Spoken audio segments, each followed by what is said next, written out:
Hello, interwebs. I hope you're all doing well, and I am extremely excited today because I have a very special guest, Hamish Steele, who many of you may know is the creator of both the graphic novel DeadEndia, as well as the amazing show based off of it, Dead End Paranormal Park on Netflix, which I am very excited to talk to you about because I legitimately as you know, I had surgery recently, and I was recovering from surgery. And after I watched Steven Universe, I watched Dead End, and it was like amazing and wonderful. And I fell in love, and now I can't get the annoying, not annoying, but wonderful musical episode out of my head. I've been literally playing that over and over again. So thank you for being my new obsession, and I appreciate it. Oh, thank you.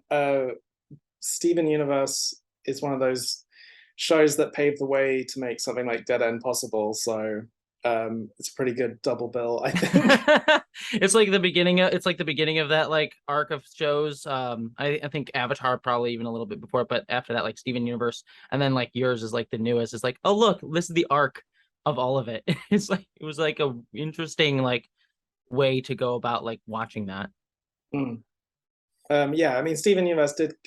I've seen some people compare the show to Steven Universe both positively and negatively, just because that's the way the internet works. But it's Mhm. always a compliment to me to be thought of as even anywhere in the same atmosphere.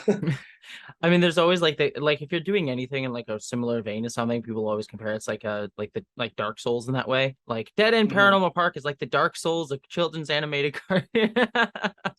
Yeah, I mean, I was selling. I've done a lot of selling comics at conventions, and I think the first couple of times I did cons, and people would come up to my table and just say, "Oh, it's Gravity Falls," or "Oh, it's Steven Universe." I'd Mhm. be like really defensive and like, "No, it's really original."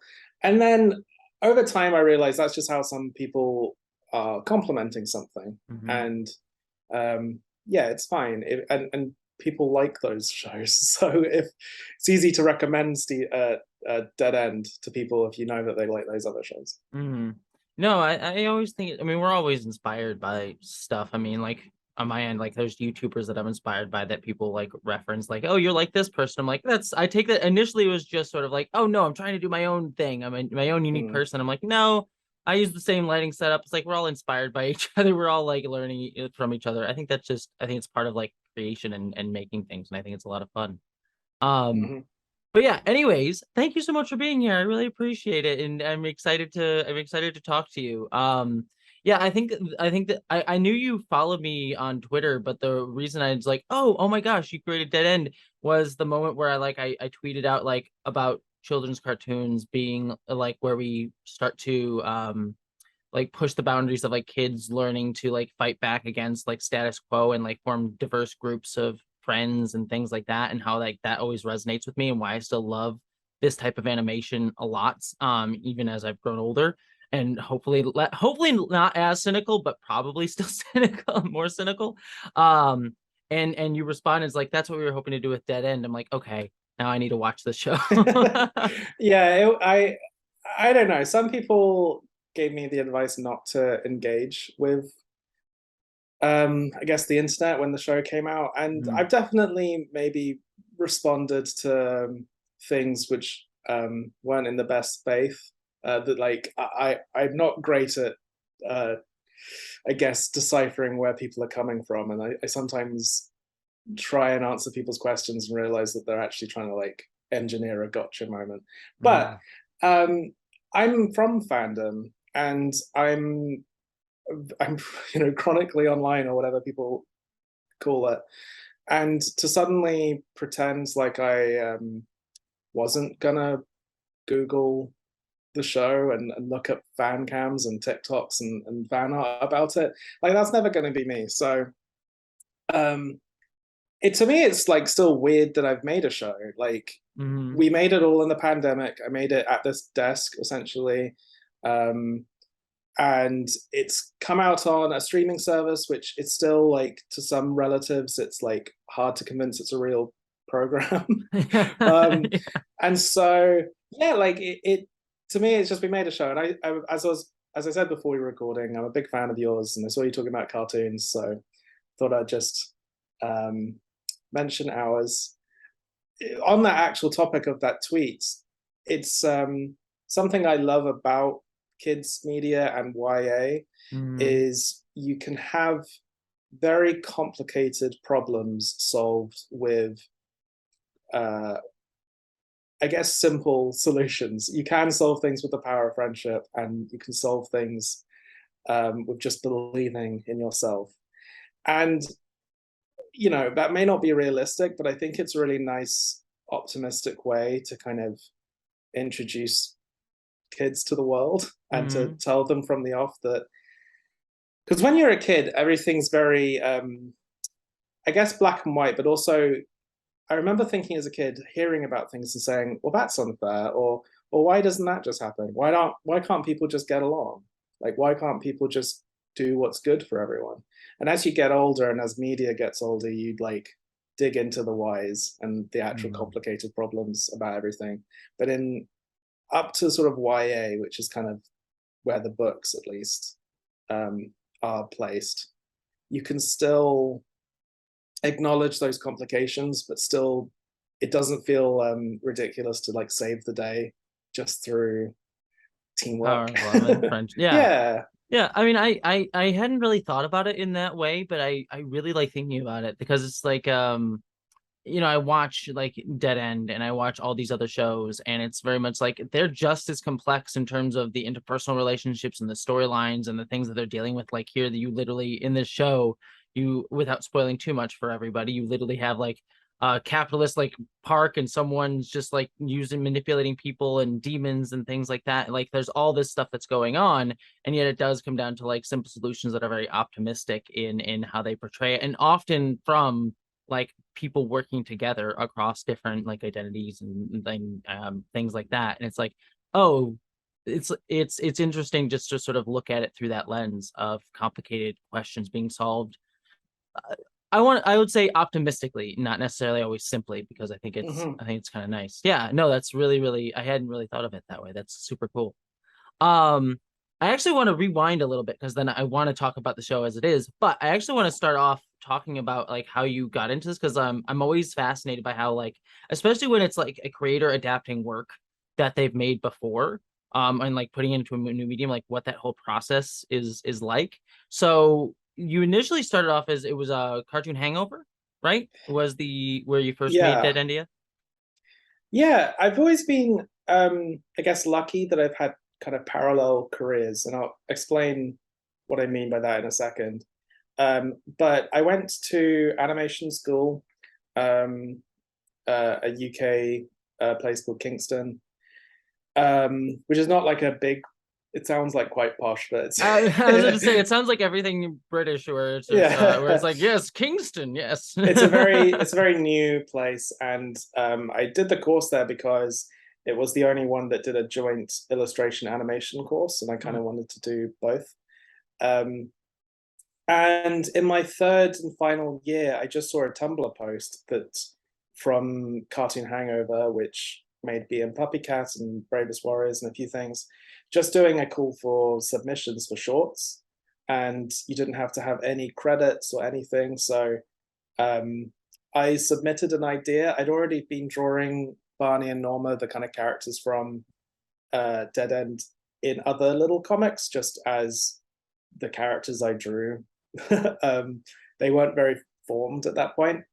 And I remember I didn't get a response for ages, and I just was really irritating and kept sending more comics and things. And we eventually just inundate them. Yeah. Take them. Originally, it wasn't a haunted house or anything spooky. It was just Barney and Norma doing some. They were doing some like time travel.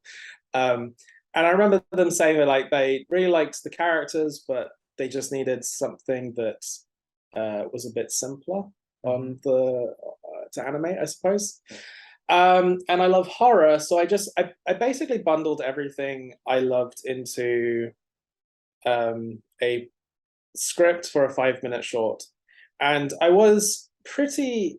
I was, you know, involved in the production of it, but I didn't get to have as much say on everything. So And it was my first job, so things like casting and the whole animation direction was kind of handled by other people, but I just felt really excited and lucky. And from there, that's when my kind of career split, because we pitched the short around to various channels. It was developed for a brief moment at Nickelodeon um, as an animated show, but ultimately it wasn't successful. And can't like the show that's on Netflix has no connection to the cartoon Hangover thing at all. So I decided to keep pitching shows and keep developing shows, and that's kind of what I did for close to 10 years, about 8 years. And I developed things at Disney and Nickelodeon still, and the BBC. And then independently, in my, I wouldn't say my spare time, but in my other job, was I adapted all the ideas I had for the Dead End TV series into a comic, which I called DeadEndia. And it started as a web comic. I eventually got it published. And yeah, it was just two completely disconnected sort of careers, until eventually I had a like general meeting with Netflix in 2018, which sort of says how long these things take. And I pitched actually a few different shows, none of which were DeadEndia. And it was them that said, like, I heard that you've got like a book, like, can we take a look at that? So we gave them the book. I never like officially pitched DeadEndia to them, because I just gave them the book. And then a few weeks later, they were interested to develop it. And development is different to like greenlighting it. We just done like a year of writing scripts and character designs and seeing if they wanted to make it, until it was eventually greenlit around 2019 summer. And just to finish the story off, we're gonna move into our studio in like April 2020. Oh no! That never happened. And it's a kind of a miracle that it ever came out. So well, I'm very glad it did. It's funny, like every single time you hear a story now, it's like, and then we were going to do X in 2020, and you're like, oh, yeah. I know where this is gonna go. Yeah, I know that people are probably a little tired of hearing pandemic production stories, because it was hard, but ultimately thinking about that pandemic that we're still in, without the show, I don't know what I would have done. So as sad as it was to be so disrupted, I'm like so grateful that we got to make something that we could look forward to. I ended up only meeting like 90% of the crew at the wrap party. So yeah, it was a. Yeah. I'm sorry. I didn't mean to cut you off. It's interesting, because I was also similarly, I was talking to people who worked on Star Trek Lower Decks, and they had a very similar story where they were like, oh yeah, we made this show and we have never had a chance to like interact with each other until very recently. It's one of those like kind of unfortunate side effects of side effects, one of the main things that we, like all of us are dealing with, but it's kind of gonna be frustrating, because it's a team effort for all this stuff. So yeah, next month I'm going to LA to meet Barney and Norma's voice actors for the first time. Oh, that's amazing. Oh, that's awesome. That's lovely. So we've become friends, but it's just like so distant. So that's going to be probably a bit emotional. Oh, that's wonderful. Yeah, no, I've had similar things as a YouTuber. It's kind of more baked into the job with my stuff, but it's like I work with a bunch of other YouTubers and editors and things like that, and it's like I've met them, but I've never like met them. And I'd be like, oh, I actually haven't like seen your face, which is kind of fun. Yeah. But so it is also something else too that you just reminded me of when you were talking. It's like, it's so funny that you spend a lot of time like developing shows, coming up with show ideas, and then it's just like, oh, it's the book that you just sort of hand them, that's what gets greenlit. And that's kind of not, I mean, it certainly helps to like do all the other stuff too, but it's just sort of funny that that's how it kind of came about. Yeah, I'm obviously very grateful. I think I get a little worried sometimes, because I still have a comic career, and I talk to certain publishers, and all they care about is getting comics that they can adapt. Mm-hmm. And you know, I do think that's a cool way to get shows made, but I don't want I there's certain stories I want to tell that I comic is the definitive medium for. Mm. So it's interesting. I actually do teach, not teach, but like I offer pitching advice a lot, and I have done some classes and things like that. And it sucks, but like the thing that happened was the book, because a book that you can show an executive which like has the beginning, middle, and end, and all the characters and all the plot figured out Mm-hmm. is like an indispensable tool. Whereas traditional pitches, you're actually offering an exec a lot of, well, you're making them have to imagine a lot more Mm-hmm. of what the show could look like. So um, if you have the ability to make a book, do it. But like it definitely feels like an aligning of planets a Mm. little bit. Yeah, no, as someone who's also working on pitches right now for things, I I know the it's like I'm trying to envision it myself. Now let me try and get other people to think to Yeah. understand what's up here. Um, so going back a little bit, so you said you had like Barney and Norma in your head before you sort of even created the short and were like working with them. Where did they come out of as characters? Because like looking at both of them, I mean, again, kind of like looking at them, they seem to like pull a lot from who you are, especially Barney. But I'm also curious, like obviously they're different people and characters than you. So I'm curious, like where you drew a lot from for them. Um, who knows is my Fair, short fair. answer. Just because I've been with them for so long, and they have changed a little over time. Hmm. Um, I mean, yes, they do pull a little bit from me.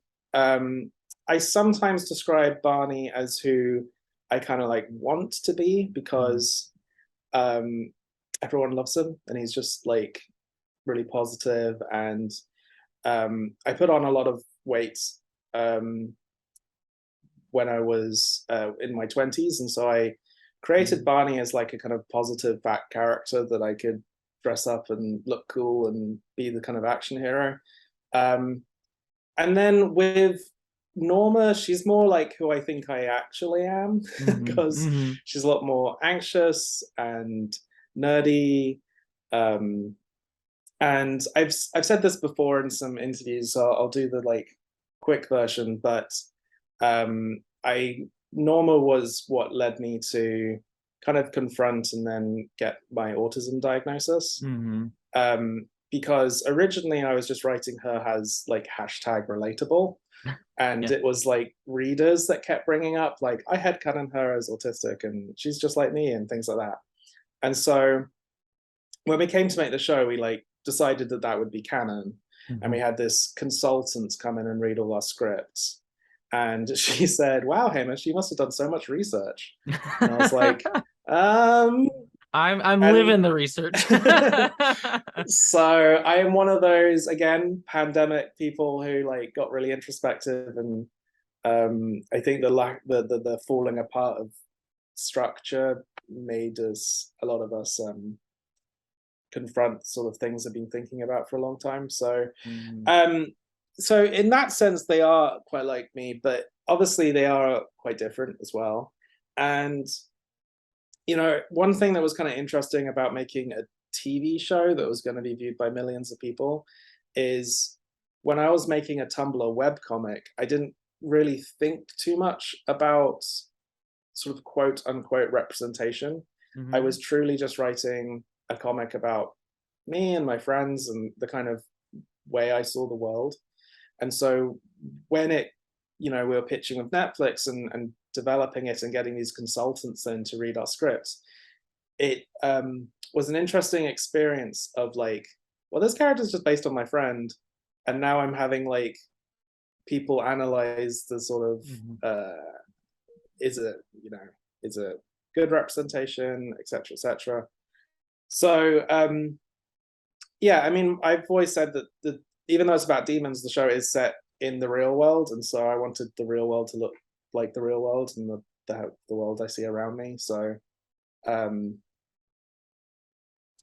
yeah, they're just inspired by the life I have, I suppose, and the people I know. It is interesting in that aspect where it's like when we talk about representation and the importance of showing like diversity and having a lot of people being able to take part in a story, but then it's also like when we analyze things from that perspective, it's like, oh, it's trying to put like all this baggage onto like one character. It's like they can only represent one person as part of a community, and while they can like show a lot of that, it's still only one part of it. And so yeah, that's an interesting thing, especially like drawing upon like your own friend group and the people that you see around you. That's kind of cool.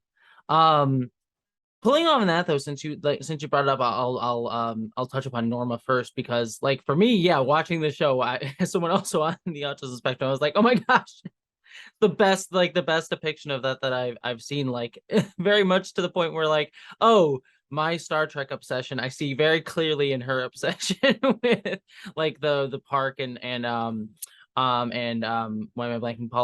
Pauline, right? Am I blanking? I'm Pauline and like her love of all those movies. I'm like, oh yeah, I see I see you. Um so like how did you go about, because you sort of said there was a difference between like when you're writing the comic and sort of drawing upon your own experience to representing her in the show and making that more explicit. How did you go about like thinking about that and sort of putting that into the show? Like for me, other than like the obsession, I think like, what was it, episode 2 or 3, where they have the like the team building exercise and she has all this like Mhm. social anxiety, is like, oh, I resonate with that heavily. Yeah, so the social anxiety is in the books, but Hmm. the actual park obsession is not. Um, Interesting. it's in yeah, it is interesting. I'm like I said, I'm going back and reading the books and realizing that they are quite different. I think that it's a good adaptation of the spirit of and the sort of the plot, but not necessarily everything. Um, it's in truth the reason we gave her the obsession was, um, I think when you're writing a web comic, especially, I was an amateur web comic writer, like sort of making a lot of it up as I went along. You try out a lot of stories as you kind of make a story up as you go along, and um, one thing that we like did in the first few days of our writers' room was just focusing the show, like trying to work out what it's about. You don't have the screen time necessarily for hundreds of characters, so Norma is kind of a merge of a few characters. One of Hmm. the reasons we honestly gave her the theme park obsession initially was to sort of sneak exposition into the first episode. So, like, Yeah. in the books, she kind of hates her job a bit more, and Mhm. it was sort of hard. I think in an early draft of the script, both Barney and Norma like didn't really care about the park, and so we kept having to have like other characters come in and like explain the backstory. And honestly, when as soon as we made Norma obsessed with the park, um, it instantly connected her to like the mystery and the story of Pauline. Mhm.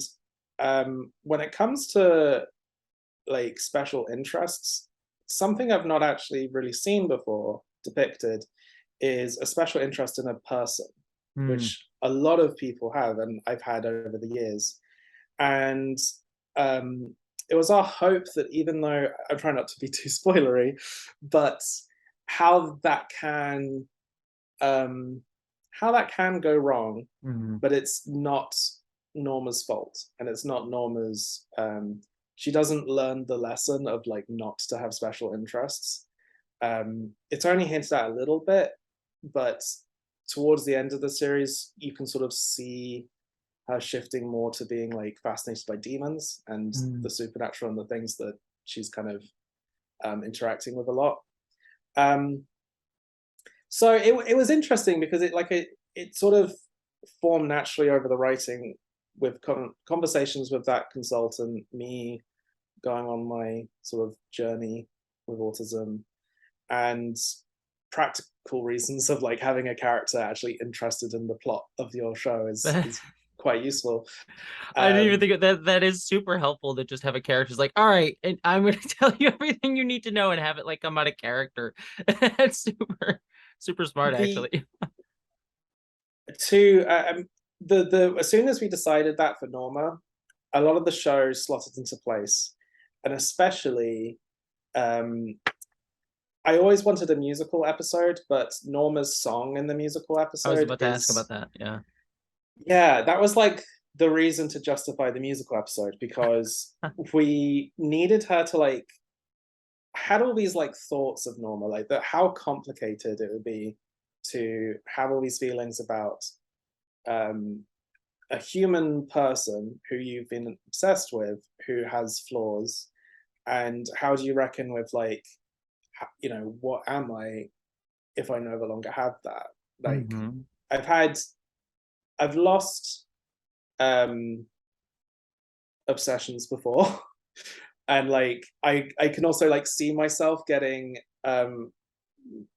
sort of getting those special interest feelings about things, and I like try my best to sort of steer away because I know uh I can't deal with that right now. Yeah. So I You're just wanted to speaking. like I know the yeah. experience. Sorry. Um well no, I mean I'm looking at all the Star Trek stuff in your I room. I've got a Godzilla poster and a Godzilla shirt on, which was yeah. like completely, I didn't coordinate, but yes, Godzilla's my big thing.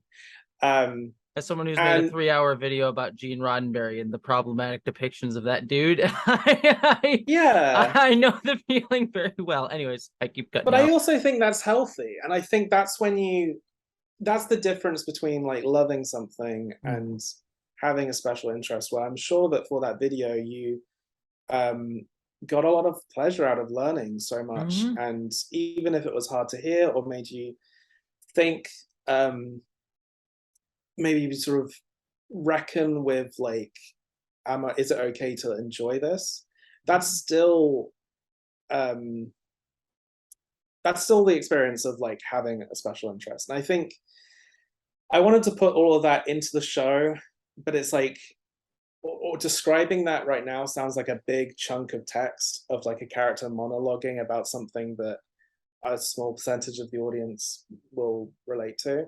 So I really felt that she should sing it, because the musical rule is that when you can't speak, you have to sing. Mhm. So it's all the stuff that, you know, the song, the first half, she sort of sang all the things that Pauline gave her, all the positivity. Um, there's even a brief allusion to how like Pauline saved her life in the Mhm. lyrics. And then the second half is like how much you've let me down, and the kind of responsibility, I guess, people in the public eye have to their fans.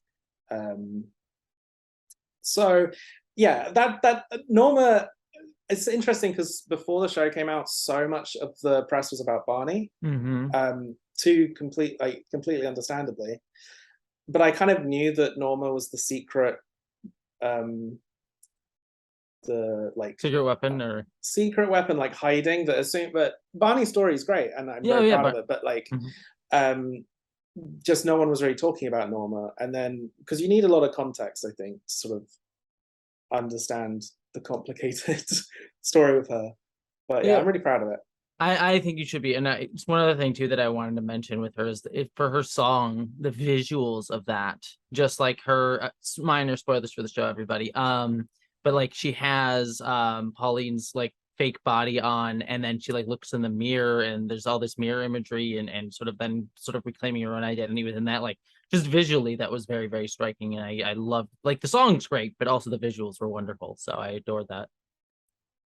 Yeah, I mean, that also comes a little bit into a queer theme of, Mm-hmm. do you want to be someone, or do you want to be with someone, or Mm-hmm. um And Mirrors always is not that Norma is a trans character, but it's also sort of reflects a lot of like how mirrors are part of like queer and trans stories a lot of the time too. yeah, it I mean, some of that's in the writing, some of that's in the amazing storyboarding. Like, it was really nice, even though I said how we didn't really meet, how it felt like all of the crew knew what we were making, and Mm-hmm. we're on the same page. So yeah, I'm pleased with that. You did really good. Jumping over since you mentioned Barney, let's talk about Barney. Yeah, I mean, this is something that I really, really loved about the show. Like, it was part of the selling point for me going in, besides just like seeing you talk about the show, which was like he's a trans man, which like you never it not never, that's probably the wrong thing to say, but more like we're just starting to see a lot more transmasculine like main characters and characters just in general, and then to also have a story that centers a trans kid as he's like learning a lot about himself at the same time, I think is just cool. And then also just the fact that he is explicitly trans too, in a genre that, like we're talking about Steven Universe, like it's a genre that has had a lot of trans and queer themes. Like Steven Universe has a lot of that, but it's never really had explicit. I mean, I can maybe think of some, but it would take me a minute. But explicit trans characters, so that's just really really Mm. cool. And I, since having like, how did was Barney always trans? Because I haven't actually read the comics. I was trying to get a copy before we did this interview, but I couldn't find out. So was he always trans, or is that something that came later? Or In my head, he was always trans. Like I said, he was just he's not inspired by anybody in particular, but just the circles I moved in, it didn't um, it sort of when I was making it as a Tumblr webcomic, again, I didn't think about it too much. It was just mm-hmm, like, oh, Barney, he's trans. And it was, I started the webcomic in 2014, and then the show comes out in 2022. mm-hmm, And I guess I just assumed there would be way more characters. Like, even when we pitched the show in 2018, I assumed that the show would release into a market filled with characters like Barney. And I guess naively thinking that, and not quite anticipating um, the, I suppose, dark side of visibility mm-hmm. and the incoming backlash. I think it's, I'm in the UK as well, and not that it's anything's better or worse, but trying to make a show like this, which was completely made in the UK by a UK studio, Mm-hmm. um, it meant a lot to be a studio and a company that had like an explicit stance of like we're trans positive. And um just because I think, and I hope one thing the show does is let some people know that actually a lot more adults have your back than you think, and a Mm-hmm. lot of people making shows and in the media like do support you. um So, I mean, sorry, whenever I talk about Barney, I get a little sad and a little No, reflective. it's difficult. Yeah, it is one of those, like, he's such a great character and he's so amazing to see that representation, but it is sad that he is somewhat special in that regard at the moment. Like it's a mixed feeling, I'm Yeah, sure. Yeah. I mean, I said I've always thought him as trans. He wasn't voiced by a trans actor in the cartoon Hangover short, but that was Mm-hmm. because, like I said, I didn't have the most control, and it was my first job, and it was sort of 2012, and I was just like quite scared of Mm-hmm. like asking. But I knew that if it went any further, that like I would pluck up the courage to ask about it. Um, and then I wrote the comics, and he is trans in the comics. It's a similar story. One slight difference is that in the comics, it's written far more from his point of view, and his parents are completely off screen and much worse. Oh boy. They're Yeah. more like, there's no on screen sort of abuse, but it's a lot more. Um, they're more of a concept that he's running away from. And the change to the show was mostly because we thought that more parents would be watching it with their kids. Mm. And I kind of wanted there to be lessons for parents as well as, kids. And um, I think the like place we settled on was kind of nuanced, or hopefully nuanced version where they're not ultra sort of fantasy supportive, and they're also not monsters, but they're the sort of theme we wanted was that they say all the right things, but they don't necessarily do all the right things, and they're kind of think of themselves as allies, but they don't really know what allyship is in a kind of they don't know how to act on it, I suppose, which is like kind of complicated. And I'm I was literally still about to sort of, say I think it's super complex. Sorry. Yeah. yeah. I mean, I pinched myself thinking that we like got to tell that sort of story. Um, I mean, Barney is trans because he's trans in the books, and he just is. Mhm. This show didn't come about because Netflix were like having a board meeting and they said they need a trans cartoon now. Like it just happened. And Mhm. I get the impression that maybe other studios um are having those meetings where they know they need to make queer content, but how? And they're Mhm. bringing in sort of experts and focus groups, and they're trying to make sure The that it's perfect. the Marvel way of like, how can we like have a, or Disney just in general being like, oh, let's put a queer person in the background here that isn't part of the actual plot, but we can just shove them in. And yeah, the like Yeah, I the think their goal is to make the make as few waves as possible, to be as least offensive mhm. as possible to anybody, while reaping the benefits of claiming they've made a gay cartoon. And we never had those conversations with Dead End. Like, it's hard sometimes because there wasn't many characters like Barney to like I guess riff off of.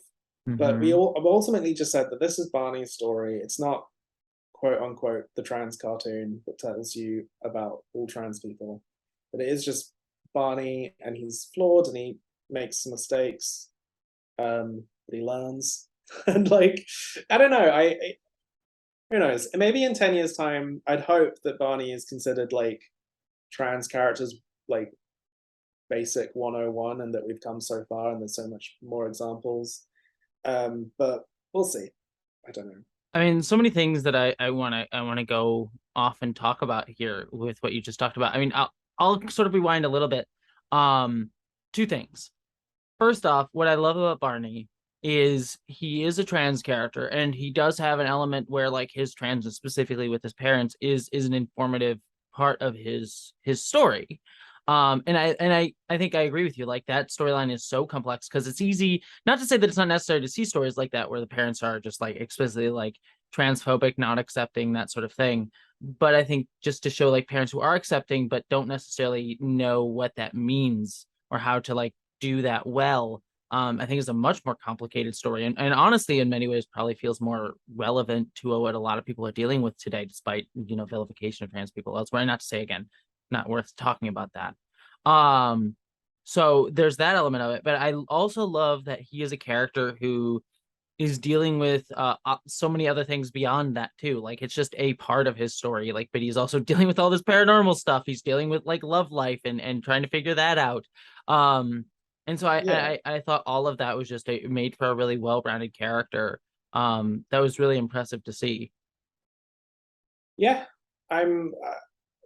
I don't know how I I guess don't that's know not how we really a did it. question, but you did a No. really great job. Well, thank you very much. Yeah. I mean, it was just the writers, and uh, we always made sure that we had trans writers, we had trans storyboarders, um, and also Zach Barrett, who plays Barney. I like said very early on, like, please, I don't want you ever to like say a line of dialogue that you don't like approve of. Mhm. And it's tough because to people that have like, it is a story of a trans character who like runs away from home, and like even in the limited representation, there's definitely things that you could argue are tropes or things like that. But again, it's just like we just need more stories. Mhm. And I didn't want to change that element of the comics. Like I wanted to still be a fairly faithful adaptation. Um, and talking to Zach about like the other roles he auditions for and the other roles that are out there, that um, you know, I know he's very proud of the show and very feels very lucky that he got to play like a really fun comedy leading man with Oh, songs and love interests and action and all that stuff, as well as the like emotional family things. awesome. Well, there are two things that I kind of want to also jump off of. One would be in the production of the show. So I know that like you spoke to me to earlier on Twitter, like the complicated feelings about Netflix. But I guess we'll Mhm. start positive first, like how you got in with Netflix and how they were like really supportive, especially their animation team of making this with like a trans character. And I'm curious if you could speak about like that whole process of working with GLAAD and also with Netflix to make sure that like you got it right, but then also drawing upon yourself. Yeah. Yeah, I mean, here's the thing. In 2018, when we pitched the show, no other place making cartoons would make a show like ours, Mhm. um, at all. I mean, some of the writers on the show have gone on to write for other studios, and obviously this is like my industry, and I don't want to like blacklist myself from anywhere. Mhm. But they tell me about the notes they get, and they're like tense. And these are meetings I've been in at other places before, where like all you've wanted to do is just like change the pronoun of a background character's partner they mentioned so that there's like a tiny like sand granule of representation something, and at other places that becomes like a cold meeting about we just don't know if this is like, obviously we support, putting LGBTQ characters in this, but we don't know if like even this background character's enough. We'll put one in the next season, and then the next season doesn't happen. And Mm. I've had those kinds of meetings. So when it came to working with Netflix, even though they were famous at the time for putting people like Laverne Cox on the map and stuff like that, I I was I kind of had a sort of survival instinct, and I didn't mention the LGBTQIA stuff like Mhm. ever in the first few meetings. And they read the book, and then the execs there would like bring up Barney being trans, and I'd be like, oh yeah, yeah. Anyway, so the demons, they're gonna be like really scary and whatever. And it got to a point where one of the executives uh, contacted my producer at the animation studio that made it, like basically my co-producer, just to say like, is Hamish okay? Like every time we bring up the queer stuff, he like changes the subject. Is this like an element he's really scared of? And I was like, no, I'm just like trying not to get fired. And it's that sounds funny, but it's like that's the Yeah, no, reality. it's yeah. I truly thought I would have to like sneak in a reference in the final episode, or like confirm it years later on Twitter or something, Hmm. because that's all I could see. And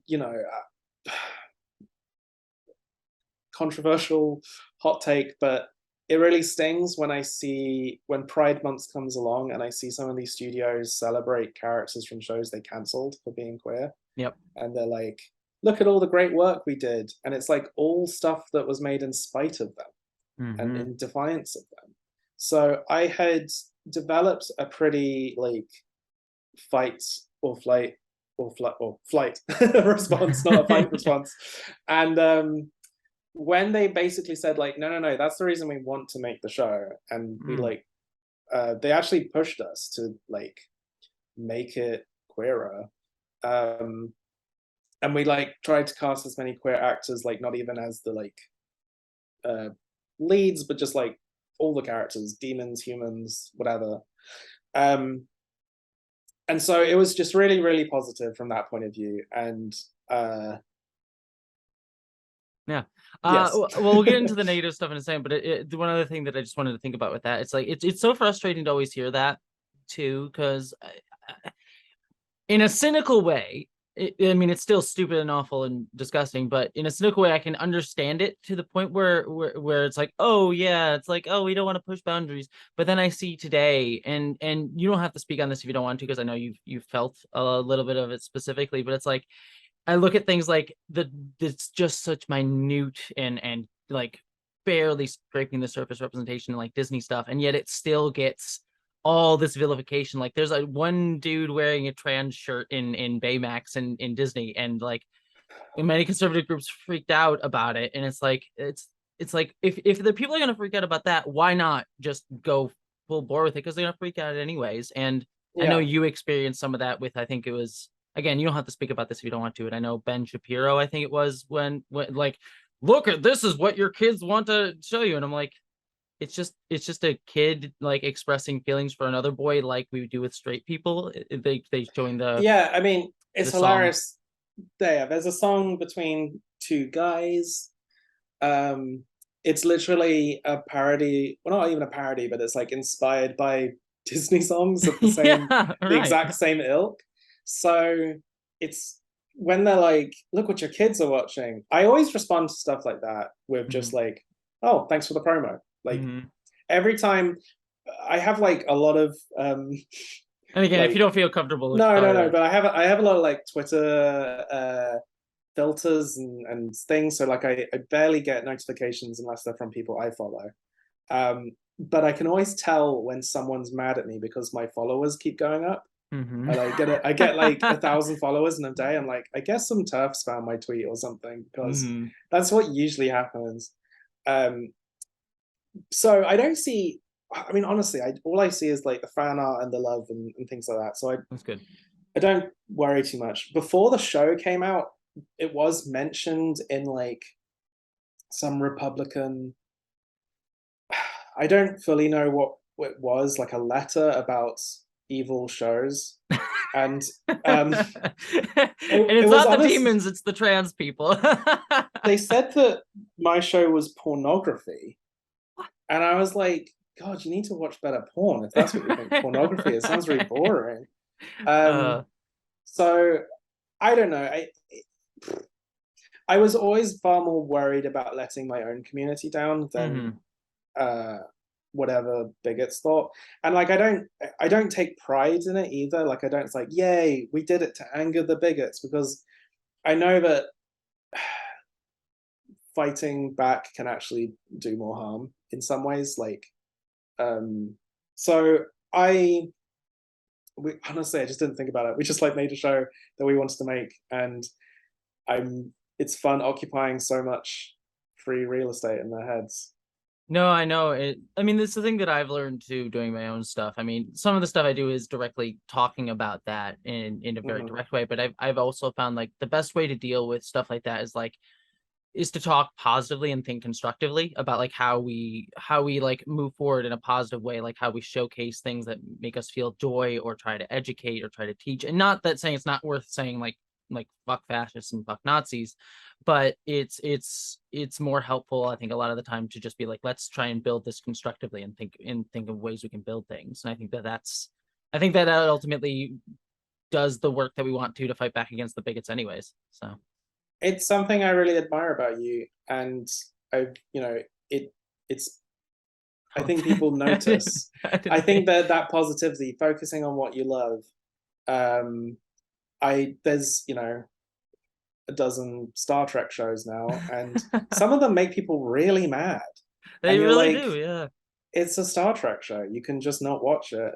Um, I've been a long Discovery defender for a long time, and at some point you're just like, just it's fine. Like it's a TV show. Hmm. Um, but I think the other thing is something that you probably must know as well is you sort of, I feel like I always knew what the response would be, and often Hmm. I was telling Netflix people like, these people will be mad, these people will like get angry that we did Tumblr nose and bean mouths and weird like very online criticisms that people that hate Steven Universe like obsess over. Like I knew what the response would be. I didn't realize it would be. I like the thing I was most shocked by was the positivity and the Mm. fan art and the love, because that was the one aspect I couldn't guarantee. Like I Yeah. knew that Republicans would get mad. I knew that Ben Shapiro would find like a trailer and like go, "This is what your kids are watching," and you're I like, still find that funny. Anyways, sorry. anyway. So yeah, it's fine. Yeah, no, no, I hear you. It is the thing that surprises me most. And thank you for saying that. I appreciate that. It's just like the people that resonate, like people are gonna be pissed off, but then the people that resonate with stuff you do, is always like surprising and so well appreciated. So yeah, no, resonating with you on that. To jump back, and I know that this is gonna kind of swing it negative, but I think it is something Mhm. worth talking about. With Netflix, I know you expressed to me a little bit of like frustration just because the show came out around the same time as all the stuff with Dave Chappelle and a lot of like the people protesting both at Netflix and outside of Netflix, and a lot of the conversations that were just like it got vilified by a lot of groups being like, oh, look, the trans people just want to cancel them. But it was like the conversation was like, no, we don't want to cancel them. We want like just more demonstrable representation behind the scenes in front of the camera. And I know that that conversation didn't go any constructive way at Netflix, which has got to be frustrating for you as a trans creator at Netflix. So I'm curious what you were feeling during all that. I it was that thing of like they put out a crappy comedy special. Mm-hmm. That was annoying. That was bad. It should have they should have been more careful. And then just like every step of the way of like handling it was just worse. Like it was just frustratingly worse. They've had a bad year. I'm not a Netflix employee. Like Mm-hmm. I freelance made a show and it's airing on Netflix, and I will always. I've said so much good stuff about it, and the good people that I work with. Um, but there's just been so many baffling decisions, and they must make sense inside, but they make no sense from the outside. And I think all the firings, all the cancellations, and like not of shows, but like shows that are in production, shows that hadn't come out. It's Mm-hmm. not like canceling a show that's like already aired and everyone in it is like benefiting from it. Like that's sad, but canceling a show that might be someone's first storyboarding gigs, might be first acting gig, first anything. Um, a cancellation is firing like 200 people, 100 Mm-hmm. people, or whatever. It's I don't know what's going on there, and it was really hard to have something that you've worked on for 3 years. And like I knew they're very like they tend to only like drop trailers and release dates like very close to the release of the show. Mm-hmm. So like we only released our trailer a month before the show came out, and it was like after watching both my like queer community and my animation community basically say like, oh, I'm over Netflix, I'm canceling whatever, which is fine to do. Like I have no problem with them. But knowing that we had worked like for 3 years on something and it was all getting ruined by essentially an hour-long comedy thing filmed like a few months ago, Yeah. uh, by someone who, I mean, I the more I learn about him, the worse. I like a few weeks after that, there was that video of him like uh sort of trying to get like affordable housing like shut down in God. his neighborhood and stuff. It's like, why would you want to work with these people? And I do think part of it is that with Disney, for example, you sort of know even everything from Marvel to Turning Red or whatever, you sort of like know what Disney's values are, Mm-hmm. or at least the values they want you to think they have, or the values that they like want as a brand. They sort of have a brand identity. Cartoon Network has a sort of brand identity when it comes to their shows. And I feel the Dave Chappelle special was the first time Netflix actually had to reckon with the identity that people had assigned to Netflix wasn't what they thought it was. Yeah. And I don't know if you read that like open letter memo sent to the thing, which was sent to the employees, which was just like, hey, I did. Yeah. if if you get easily offended, you better work somewhere else. And I'm like, what? What does that mean? Mm-hmm. So I truly don't know what's going on with them.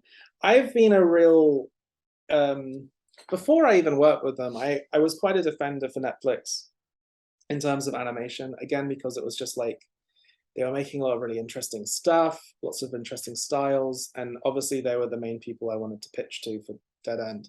But Yeah. I mean, it's I oh, I basically never wanted me making a show with them to be misconstrued as I support Dave Chappelle or I support Ricky Gervais or um obviously not. And I yeah. feel heartbroken for like the actual people that were like worked in the building at Netflix having to do that walkout and like not be listened to. And Yeah. yeah, I don't know. It's frustrating. I mean, it speaks to how corporations are amoral entities. Like that Yeah. they can support things like what you do, which is amazing and awesome. And then do the other thing on the other hand, and how that whole goes. But yeah, it sucks, and I'm sorry that you were sort of in the middle of all that. I mean, here's the other thing. Like I think from the outside, people can think of Netflix as just this big, like, open plan sort of building, but everyone knows everyone. Whereas, like, the Netflix animation team I was working with were also really upset and angry, and they were Mm-hmm. the ones walking out. And when it happened, I got like contacted and sort of asked if I wanted to talk through it or like come to their like town meetings or whatever they call them to like have my voice heard. I didn't want to take up any space from the like people working in Netflix because we're on the other side of the world at an independent studio. Um, so like when I say Netflix, sometimes I'm talking about the big corporation, and sometimes I'm talking about like the few producers and execs who are like really had our back and really fighting for our show. So it is what it is. I do really hope that I think everyone got quite doom and gloomy about them in a like gleeful way, I Mm-hmm. suppose. They were like celebrating the kind of crumbling of it. And I hope that's not the case. I do think there's a place for what I think Netflix can be in the marketplace, but they're not looking to me for answers, I suppose. Yeah. um, No, it's like it's never you never want like there is this certain amount of people being like, yeah, let's cheer on the destruction because they deserve it for these things, but it's also like, no, I mean, I personally never want to see a company go that way. I want to see them push to be better and do better, not go the other direction. So yeah, it's frustrating, but at least there has been things like your project to come out of it, which is great. I do want to kind of end on some positives instead of ending there. And I know you don't have much time because you have dinner waiting soon. no, Uh, that's fine. but I do want to end on some positives. So, um, I didn't even get to talk about a whole other bunch of like Courtney. Just a quick touch upon Courtney. I adore Courtney. Courtney is great and is just like this character sort of dealing with like trying to isolate herself, but then eventually like coming into like, oh, I need friendship. And I'm curious like where her character came from in all of this. And then I'll have one or two more, but I definitely want to talk about Courtney because I love her as well. Yeah, we can talk for a little while. Courtney is in the books, but is and is pretty central, but not in the books as much. There's like Mhm. chapters where they're not there. Um, but it was just through the writing process that we realized that Courtney was sort of the heart of the show. um, and we realized that Courtney's like theme of wanting to go home was like a little bit of Barney's theme. That feeling of not really fitting in was a little bit of Norma's theme. Mhm. And like with Pugsley and Courtney, like they both don't really know if they're like what they are Yeah, they're or both they're like both not humans in a human world, I guess is the yeah. yeah. So in some ways, like Courtney was the glue, Yeah. and it was just like so fun. Like as we kept on storyboarding, we like realized that Courtney will be the probably the really popular character. I think Pugsley's there to. I think the little kids really like Pugsley, Hmm. and in a way, the show's about teens, but he gets to be the kind of younger point of view. And then Courtney's the like. I think in the writers' room we described her as um, the like 21 year old that still like hangs around the high school because they haven't got any other friends in town Yeah, and yeah. like uh sort of like lurking in the bleachers.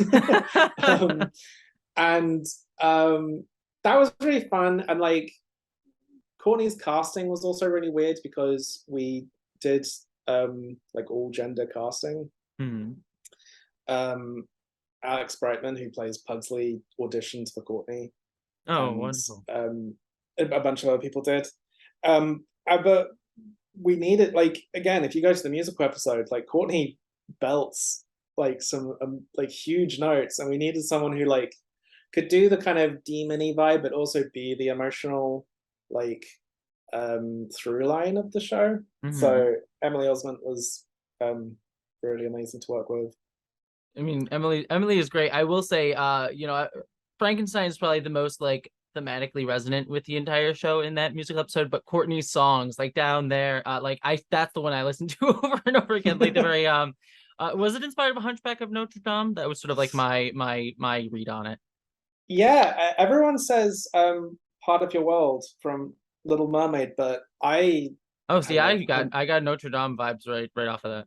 no, I love Hunchback. I love just the kind of the out there I want song, Hmm. um, which obviously we like subvert, and it was fun writing into like a kids show lyrics like down where they hang, draw and quarter, Yeah. and just like stuff like that.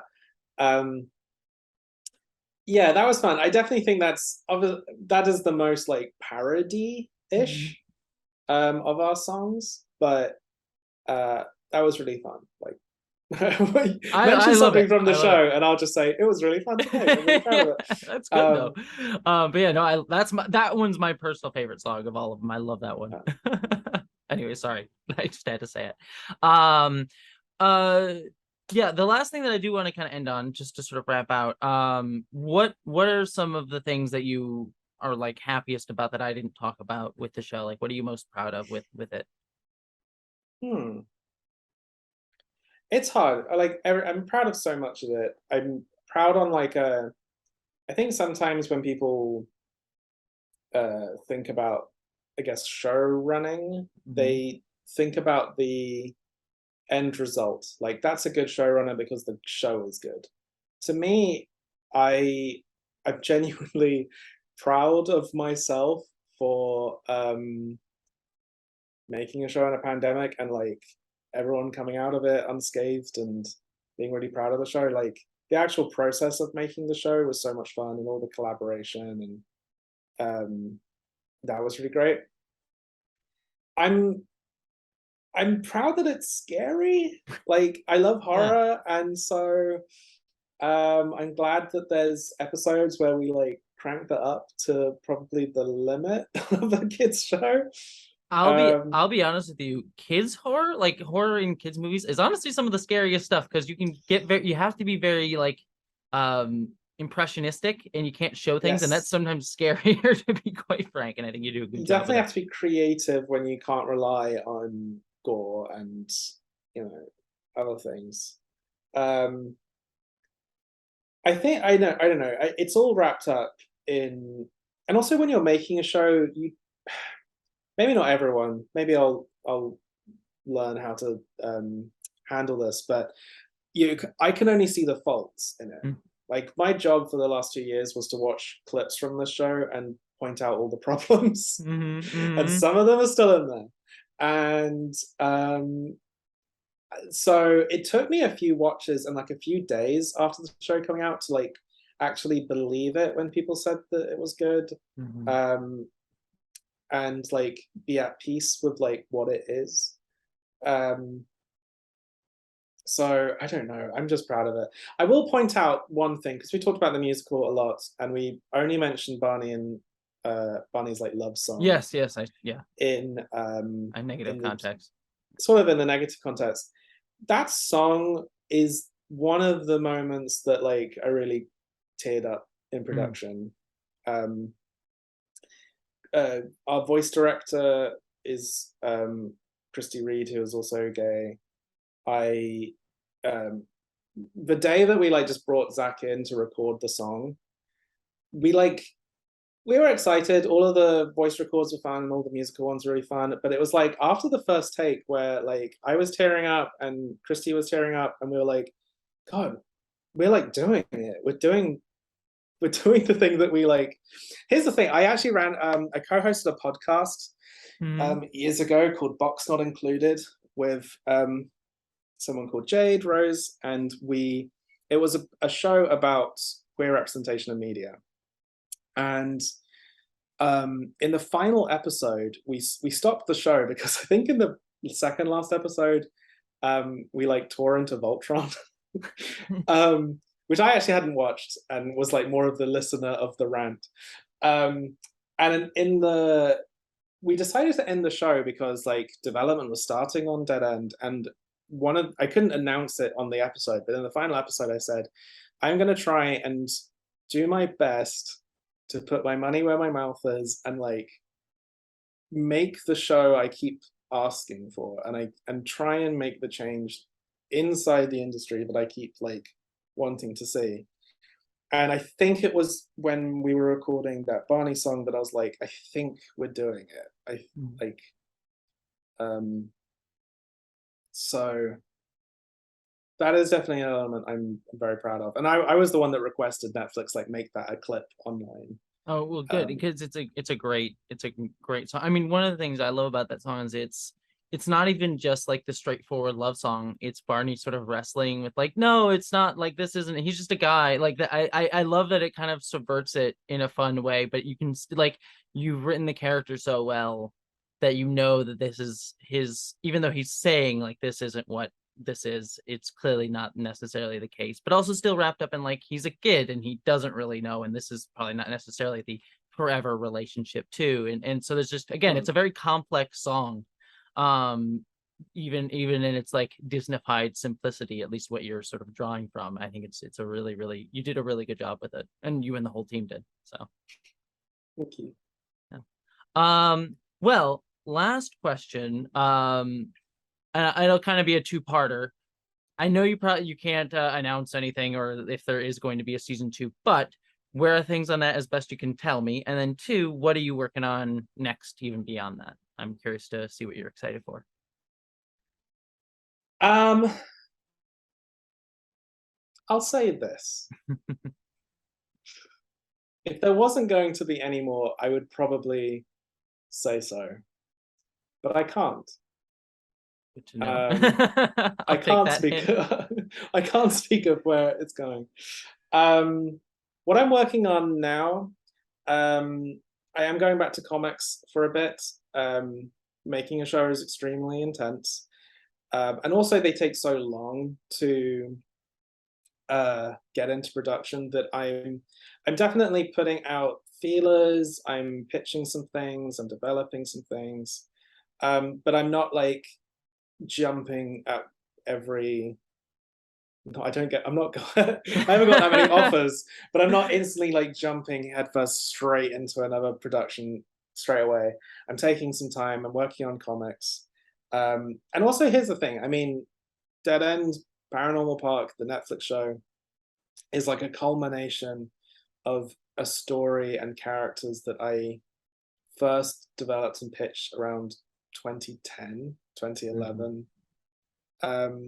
I'm really pleased with it, but I've grown up so much, and I'm really excited to basically start my next decade-long obsession of characters. So I've mentioned Godzilla, so I'm trying to like